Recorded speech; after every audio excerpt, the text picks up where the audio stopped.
And the film was made, then after that point, we layered a bunch of Indigenous knowledge systems throughout it through YUNKAPORTA's podcast, who's a close brother from back home and someone I've worked really closely with over the last 6 or 7 years. And the reason why we chose found audio was to subtly remind human beings that we maybe should stop talking and just listen to the knowledge that's already here. So there's about 70% of the film's a collage of found audio from podcasts and then from mentoring TV interviews that we'd done 20 odd years ago, over the last 20 years. So you'll see TAIKA YTT in there, and originally we interviewed TAIKA in LA one day in 2016, 2017 for him to just do a mentor video for kids around the world we were working with. And then TAIKA reboots in this as in a smoker's garden as some form of zombie giving a sermon to fleas. So I hope you enjoy it. It's a text that we're hoping can continue to be a guiding text for people over the next sort of 50 to 100 years. We really tried to do the work for this thing to last. It was a disgusting amount of collaboration and effort to try and bring it together. So yeah, tonight's the first time we've shared it in San Francisco, and we hope you like it and hope you take something from it. So yeah, welcome to Imagine, and hope you enjoy.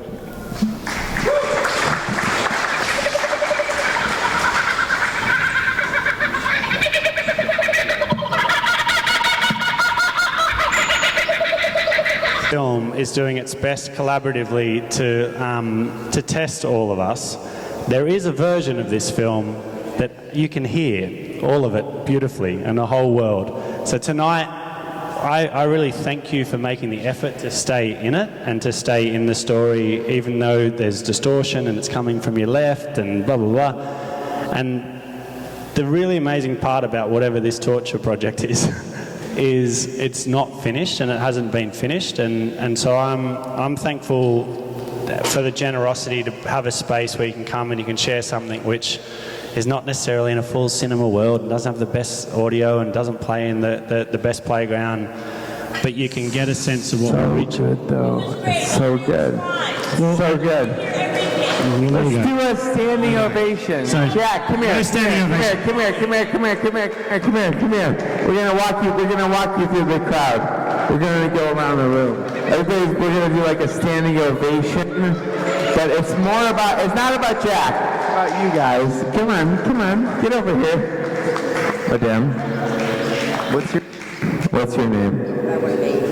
Flower. Oh, the flower lady. Nice. Because of the energy. Sweet. Cheer, thank you so much. Oh yeah. Hey. Yeah. I'm being afraid. Okay, so we're gonna start a question and answer session right now. Are you ready for this? Do you have any questions or answers? Are we standing No, up? not yet. You don't have questions or answers? Well, I came. You have answers.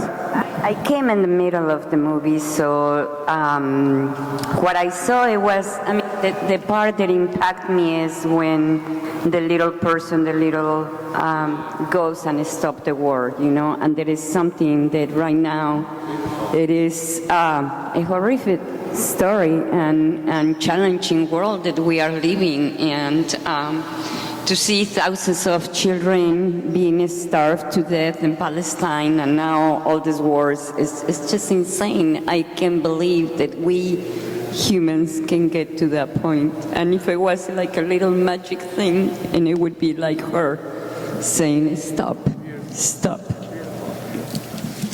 Yeah. Thank you so much. You're a poet. You must have something to say.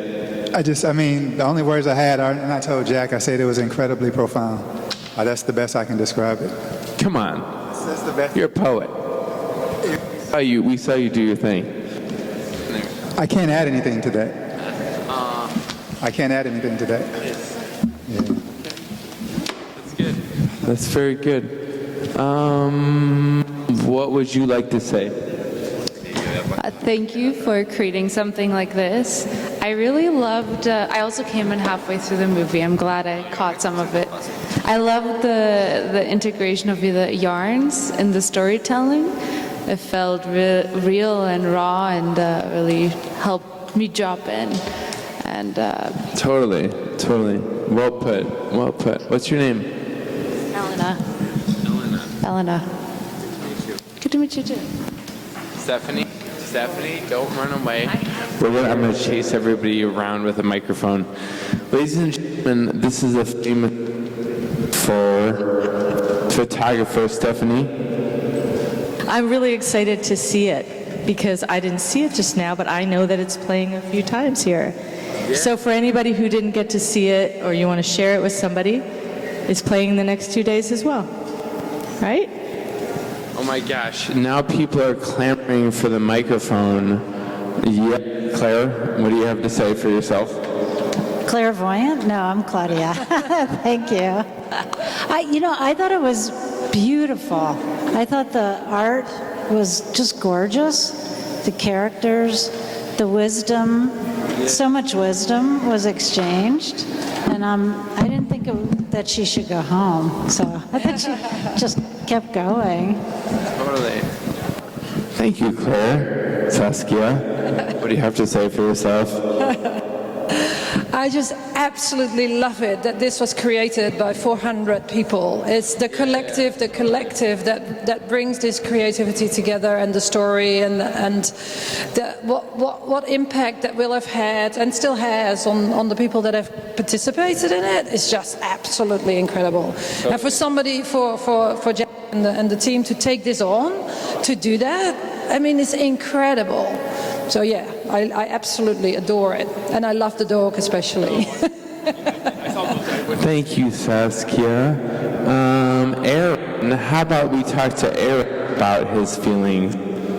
My in pertaining to what? I have a lot of feelings. I spent a lot of the film actually talking with Jack. And this is going in and out.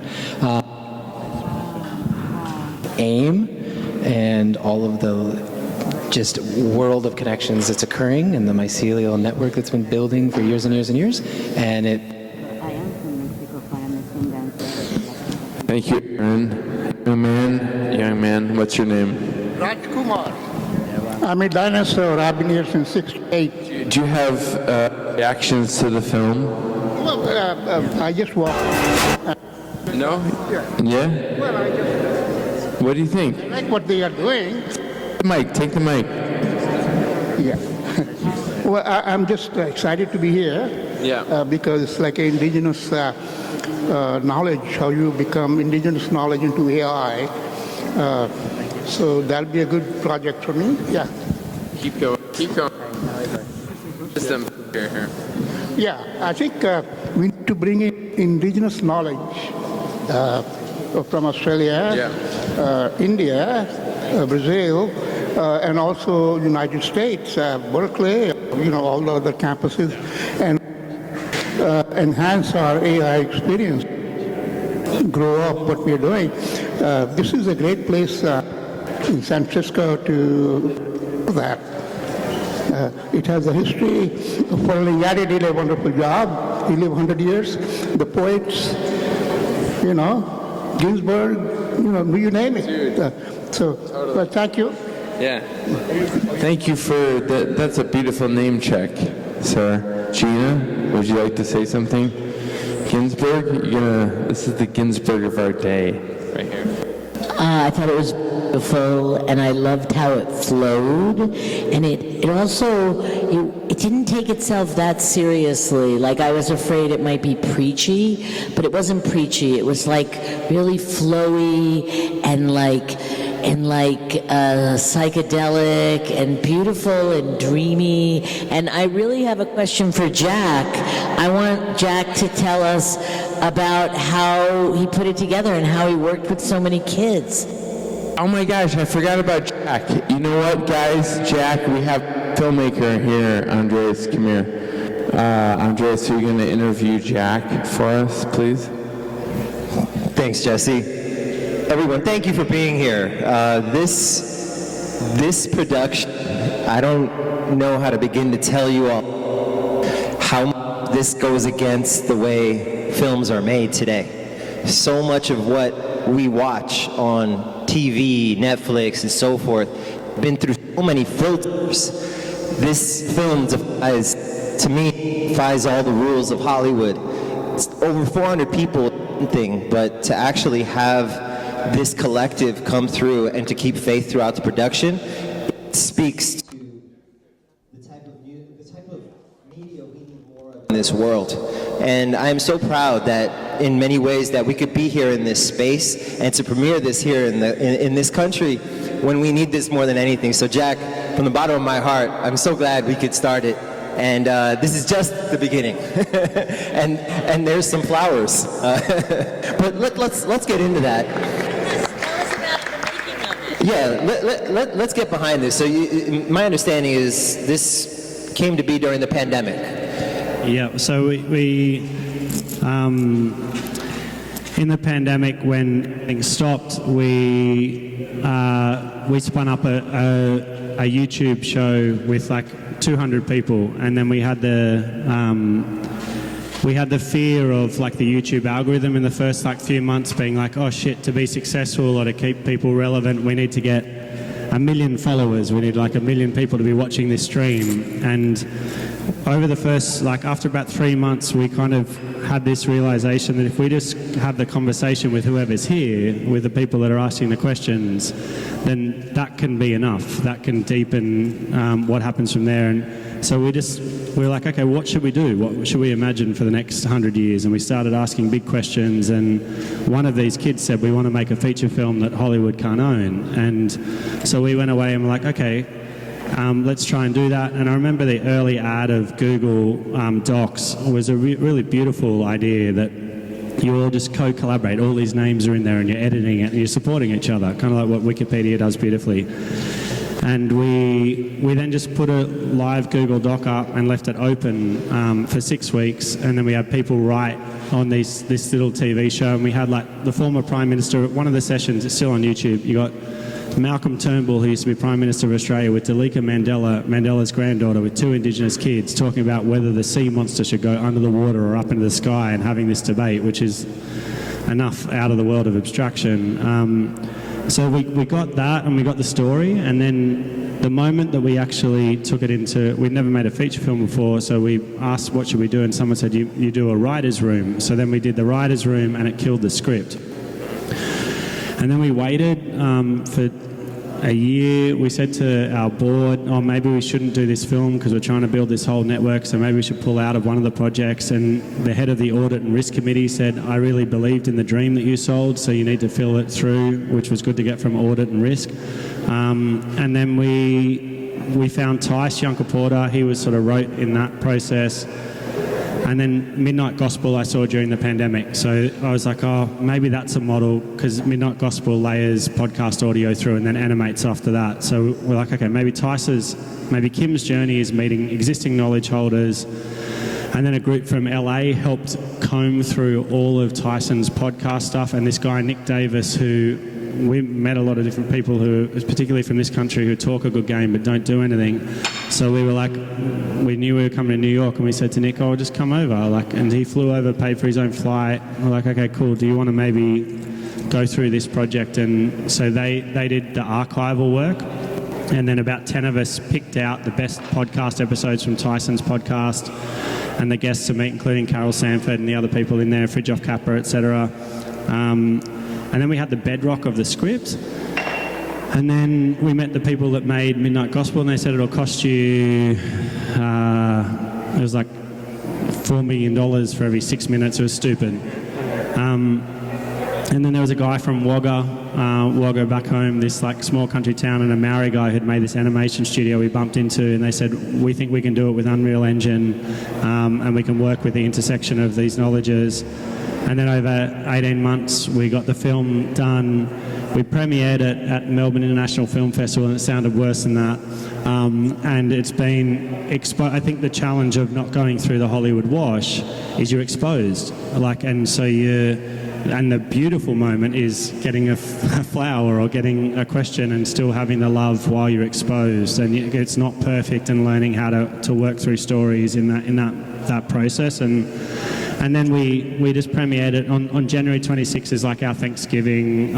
It's a pretty complex day.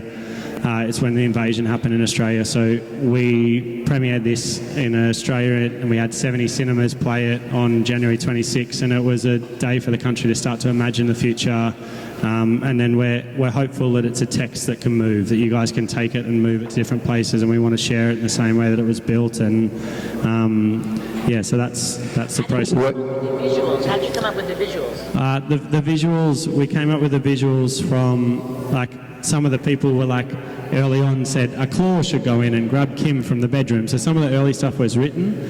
And then some of the stuff was offers, like we said, maybe Life of Pi scene with Jeff the alien dog. Jeff, the actual dog, is designed, the markings are from Arakoon, where Ty's family come from. So they're like spirit dogs from like Long Story, like of the Wick people, like 10,000-year-old spirit dogs. So it's an indigenous spirit dog with an alien dog, which is a nice sort of fusion. And then the art, a lot of the AIM people and people in our ecosystem, we paint in a gallery. So in Kim's bedroom are all artworks that we'd all worked on. The first artwork you go into is my mum's artwork, so that's what the portal's from. So we just sort of had lots of people give, and the music came from people all over the world as well. So we just kind of followed the offer and then tried to work around the world from there, and then trusted the animators and said to them, just do what you're good at, you know, like make an offer. Jack, we have a question from a scholar.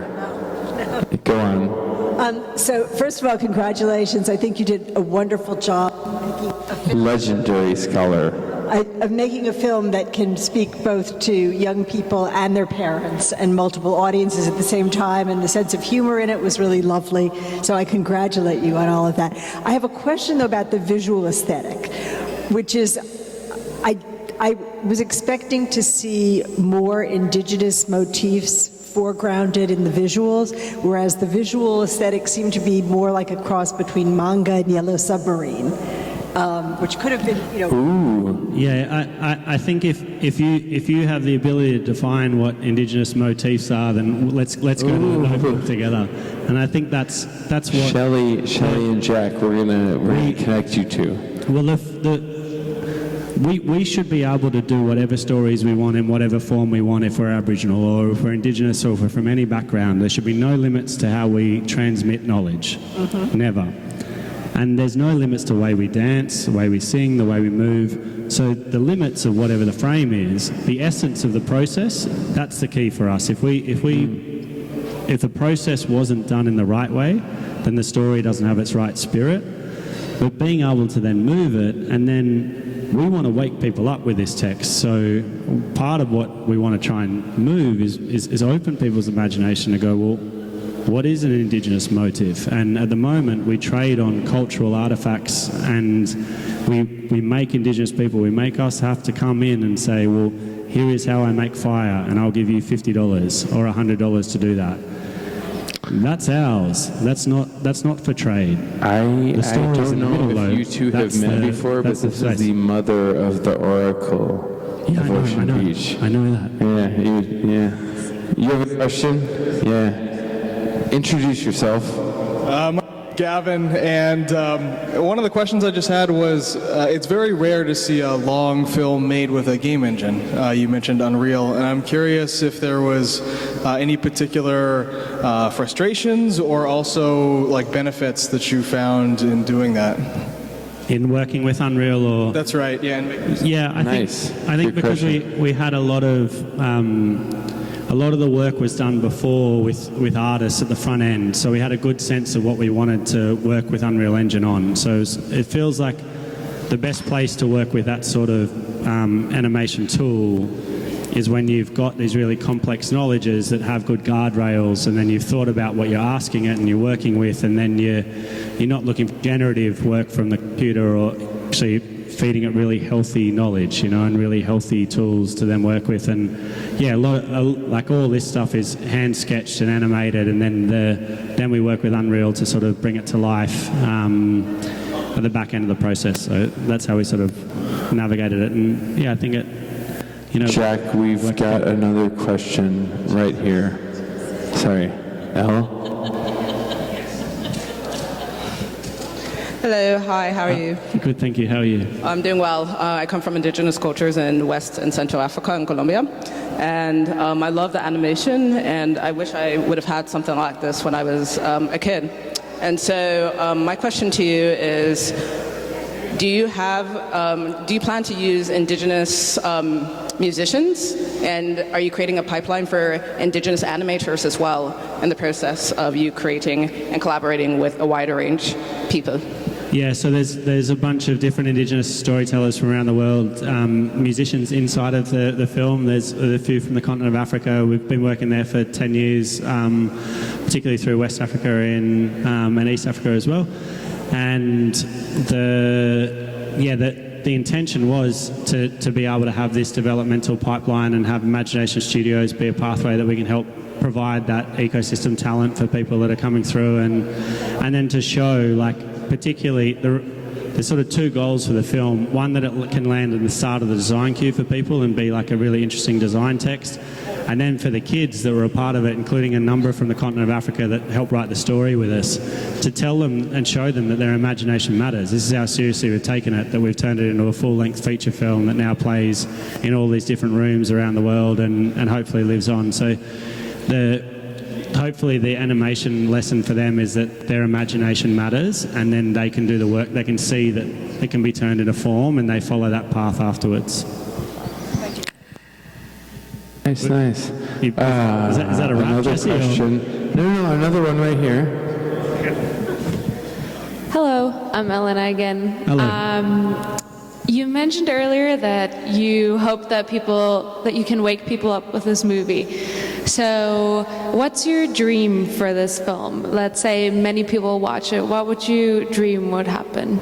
Look, I think the dream of it is that it's like searching for Sugar Man. That it's a sort of... Ooh, good reference, good reference. Thanks, Jess. Rodriguez in Detroit made this... Sixto. made an album that no one ever really listened to. It then found its way on a CD to South Africa. Over 10 years, it was like this underground track that then went #1. They thought he was dead. Eventually, they found him working as a builder in Detroit, took him on a plane to South Africa, and he played sold-out stadiums. And then he played around the world. It became a worldwide #1. And this film, we're happy for it to move slowly while people are distracted. We're really happy for it to move one by one by one. And we need help. We need knowledges that can help us from outside of what we know. The mainstream needs it really a lot more than our Indigenous people and people that have lived outside the margins need it. So this is the invitation to meet in the middle alongside a bunch of texts and knowledges that have been shared for a number of years over the last century or so. So yeah, I hope it can help fuse a few of the busted nodes in the network and people's minds together. They can go, oh, this is what tech can do for nature if I work in this ecosystem with Indigenous knowledge as the start of the design queue, and I stop claiming credit for everything. And I twist that way, and I think about death in this way, and I think about young people in this way, then maybe you start to get more organic and healthier design. So yeah, we made it because we wanted to change the planet, and we hope as part of the broader network work that it can have that effect, and we also now understand that changing that planet is just touching one person's heart, and so the mass thing doesn't matter. It's if we can just go one by one with this story. That's how our old people have done it back home, and that's what we want to keep doing with this movie. Okay, that feels like a wrap. Jack, thank you so much. Seriously, thank you. How about a standing ovation? How about a round of applause? Well, yeah, there you go. Beautiful, beautiful, beautiful. All right, I guess that's it. What's next? Oh, there's Bobby. I'm like,